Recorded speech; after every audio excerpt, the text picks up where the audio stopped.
गांव की बहन में। फूलमती काकी, अंजलि दीदी के लिए शहर से फोन आया है, जल्दी से भेजो दुकान पे, नहीं तो फोन कट जाएगा। हाँ हाँ बेटा, अभी भेजती हूँ। अंजलि बेटा, तेरे लिए शहर से फोन है, सब काम छोड़ के जल्दी जाके सुन ले, नहीं तो फोन कट जाएगा।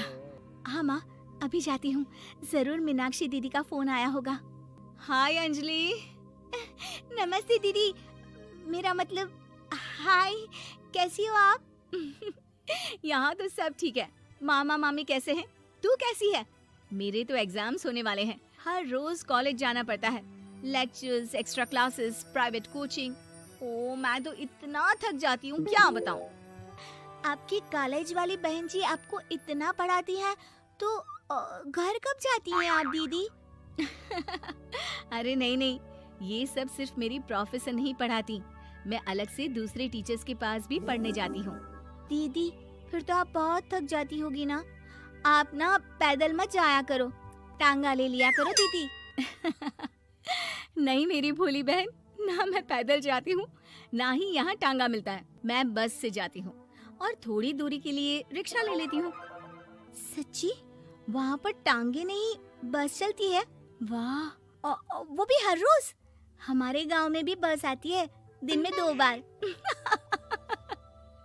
यही तो खास बात है शहर की, यहाँ बसें पूरा दिन दौड़ती हैं सड़कों पर, और सिर्फ बसें ही नहीं, कार, स्कूटर और ट्रक भी, और तो और थोड़ी दूरी पर तो हवाई जहाज भी है, जहाँ से हवाई जहाज आसमान में उड़ते हैं।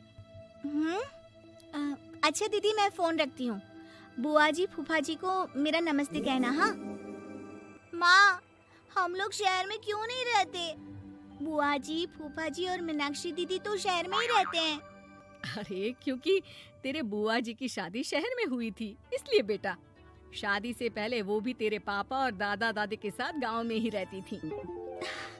तो फिर बा, मुझे शहर भेज दो ना, मैं भी शहर देखना चाहती हूँ। इतनी बार मीनाक्षी दीदी से शहर के बारे में सुन चुकी हूँ, अब मैं भी वहाँ जाकर देखना चाहती हूँ। बस आप मुझे शहर भेज दो। ठीक है, इस बार गर्मियों की छुट्टियों में कुछ दिन रह आना शहर, अपनी बुआ के घर। अब तो खुश ना? हाँ माँ, बहुत खुश। आप देखना मैं शहर जाके कितने मजे करती हूँ। अंजलि अगले दिन स्कूल जाती है और वहाँ अपने सारे दोस्तों को अपने शहर जाने की बात बताकर चिढ़ाती है। अरे श्रद्धा, शीतल, सरोज, तुम लोग इन गर्मियों की छुट्टियों में कहाँ जा रही हो? एकादशी वाले गांव के मेले में। हम तो दूसरे गांव में नानी के घर जाएंगे, उनका घर नहर के किनारे है, बड़ा मजा आएगा।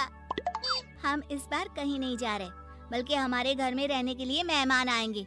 और तू?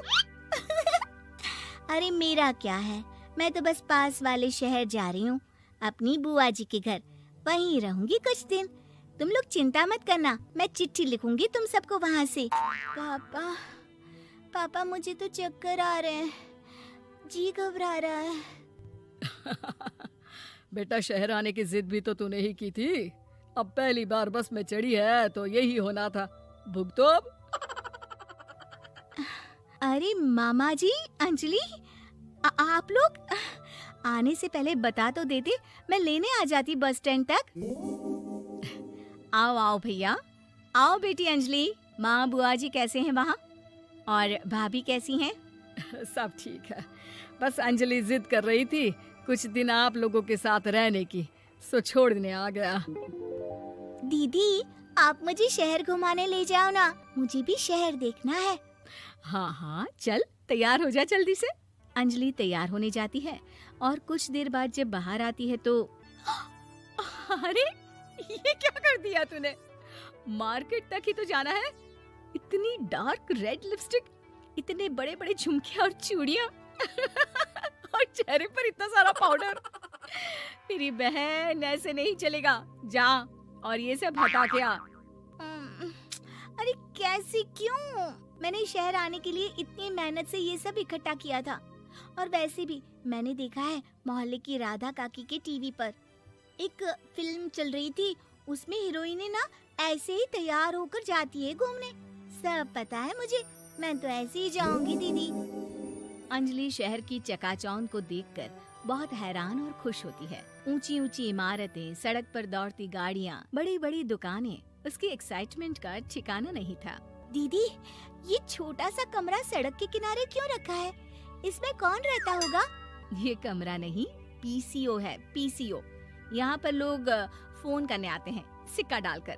ओ, हमारे गांव में तो दुकान पे ही जाते हैं बात करने।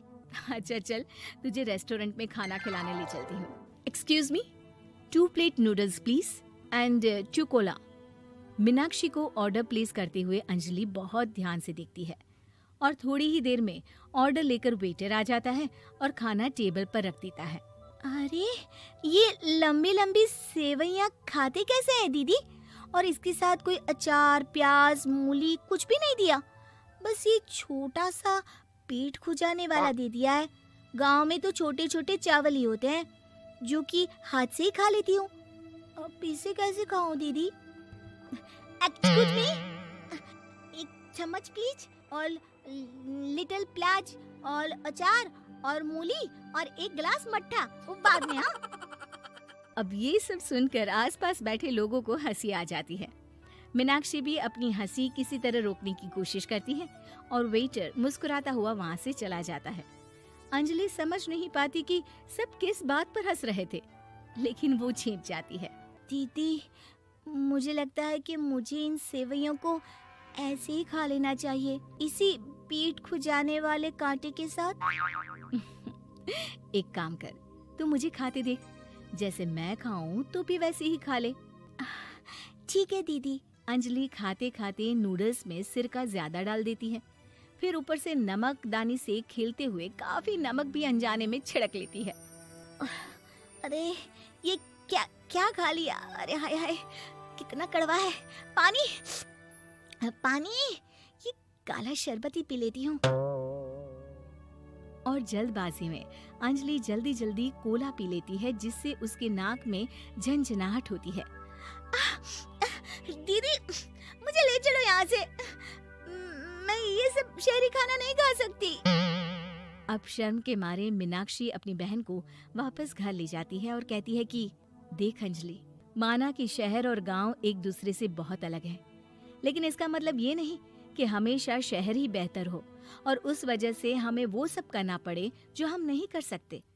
शहर में सहूलतें तो हैं ही, पर चुनौतियां भी हैं। हम जहाँ भी रहें, हमें कभी अपने आप को कम या ज्यादा नहीं समझना चाहिए। और किसी भी नई जगह में ढलने में समय लगता है, उसके लिए तुम्हें दूसरों की नकल करने की कोई जरूरत नहीं है। बेटा, घूम लिया शहर या अभी और घूमना है?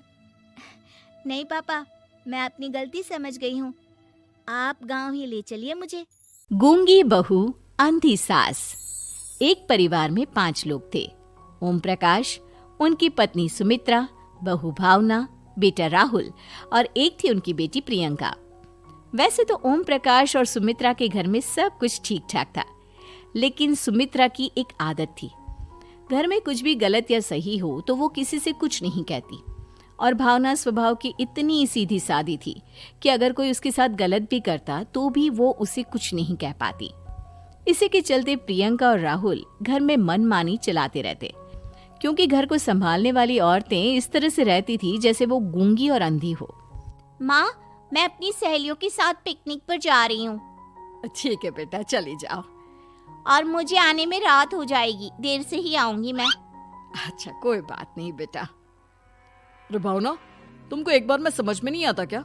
नाश्ते में फिर से पराठे बना के रख दिए। कितनी बार तुमसे कहा है कि मेरे लिए ढंग का नाश्ता बनाया करो। ठीक है जी, आगे से ध्यान रखूंगी। अरे ये बहू से किस तरह से बात कर रहे हो तुम राहुल? अरे तो और क्या करूं पापा, इसको कही बात एक बार में समझ में ही नहीं आती। सुमित्रा, तुम अपने बेटे को समझाती क्यों नहीं? बहू से बात करने का ये क्या तरीका है? अरे जिसकी जैसी मर्जी आए करो, मुझे क्या। भावना बेटा, तुम भी तो कभी कुछ कहा करो, इस तरह क्यों सबकी बातें सुनती रहती हो? कोई बात नहीं पापा जी, सब ठीक है। रात को काफी देर तक प्रियंका घर नहीं आती और जब वापस लौट कर आती है तो एक लड़की के साथ बाइक पर बैठकर। सुमित्रा और भावना दोनों ही प्रियंका को लड़की के साथ देख लेते हैं। आज तो जोर से डांट पड़ने वाली है, लेकिन मैं डर क्यों रही हूँ? माँ तो सब कुछ देखकर भी अंधी बनी रहती है। और रही बात भाभी की, वो किसी को कुछ नहीं बताने वाली। कहने को भगवान ने आवाज दी है, लेकिन गूंगी है गूंगी। अरे प्रियंका बेटा, इतनी रात को कॉलेज से लौट कर आ रही हो? कहाँ गई थी तुम? पापा वो सहेली के घर पर थी, पढ़ाई करने के लिए रुक गई थी। अच्छा ठीक है, जाओ अपने कमरे में जाओ और सो जाओ। सुमित्रा ने अपनी बेटी को एक लड़की के साथ इतनी रात को आते देखकर भी उससे कुछ नहीं कहा, और भावना ने भी इस बारे में किसी से कोई बात नहीं की। कुछ दिनों के बाद मामा जी का फोन आया था। उन्होंने प्रियंका के लिए कोई रिश्ता ढूंढा है। लड़के वाले उसे देखने आ रहे हैं। अरे मुझे नहीं करनी शादी वादी, किसी लड़की को बुलाने की कोई जरूरत नहीं है। ये तुम क्या कर रही हो प्रियंका बेटा? तुम्हारी शादी की उम्र हो चली है और तुम्हारे मामा जी ने बहुत अच्छा रिश्ता बताया है। पापा अब जिद क्यों कर रहे हैं? और आप क्यों मेरी मर्जी के खिलाफ शादी कराना चाहते हैं? अरे माँ, इसको समझाइए ना। आपकी बेटी, आप तो बस चुपचाप सब कुछ होते हुए भी देखती रहती हैं। अरे तो क्या कहूँ, और मेरे कहने से क्या हो जाएगा?